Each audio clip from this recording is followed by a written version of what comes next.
टेरी Fiona की बात सुन रही होती है और फियोना की बात पर यकीन करती है कि हाँ, ऐना ने ही ऐसा किया होगा, वरना फियोना ऐसे झूठ क्यों बोलेगी। टेरी कहती है कि तुम कितनी ख़राब लड़की हो, तुम सॉरी बोलो, पर ऐना बार बार कहती है प्लीज़ मेरी बात यकीन करो, मैंने कुछ नहीं किया। फिर उसे सबक सिखाने के लिए टेरी कहती है तुम्हें लेसन सिखाना पड़ेगा, और ऐसे ही छोड़ जाती है बेचारी को अकेले।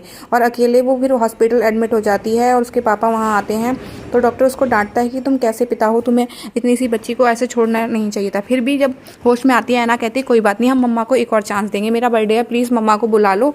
तो वो मम्मा को बुलाने के लिए फ़ोन करता है जब, तो वो आने को हाँ कर देती है। तभी फियोना सुन लेती है और प्लान बनाती है क्यों ना कि मैं अपने घर पे पार्टी दे लूँ ताकि उसका बर्थडे ख़राब हो जाए। और वो अपनी माँ से कहती है कि मैं सबको बताना चाहती हूँ कि मेरी माँ है और टेरी, मैं चाहती हूँ तुम सबसे मिलो। और टेरी कह देती है ठीक है कोई बात नहीं बेटा। और अब फियोना अपने घर पे बर्थडे कर लेती है और ऐना को इस बारे में कुछ नहीं पता। वो बेचारी बहुत अच्छे से सारी तैयारियां करती है, बहुत डेकोरेशन करती है, केक मंगाती है और अपने पूरे क्लासमेट्स को इनवाइट कर लेती है।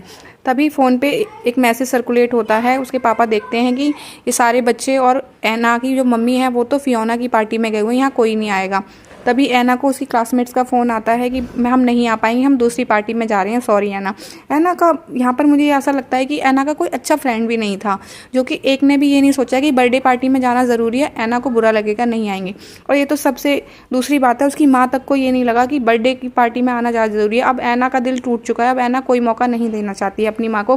वो सारे हैप्पी मोमेंट्स फ़ोटोज़ जला देती है और बुरी सारी यादें याद करती है कि कितनी बार उसकी माँ ने उसको धोखा दिया और अब उसे वो दोबारा चांस नहीं देगी। अब उसकी माँ सोचती है कि शायद मैं चली जाऊँ, लेकिन वो तब भी नहीं जा पाती है क्योंकि वो उसका बॉयफ्रेंड है, वो फ़ोन करके कह देता है फियोना की तबीयत ख़राब है, तुम वापस आ जाओ। और वो रास्ते से वापस भी आ जाती है। नेक्स्ट दिन होता है, अब दिखाते हैं कि सब स्कूल के बाहर एक बार फिर टकराते हैं।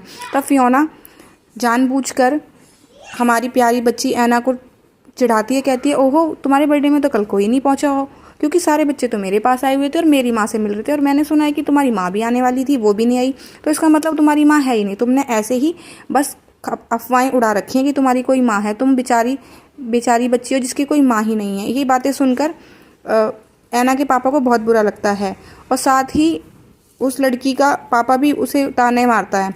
अब ऐना को बहुत बुरा लगता है ये बातें सुन के कि उसकी माँ नहीं है, गुस्से में वो फियोना के चांटा मार देती है।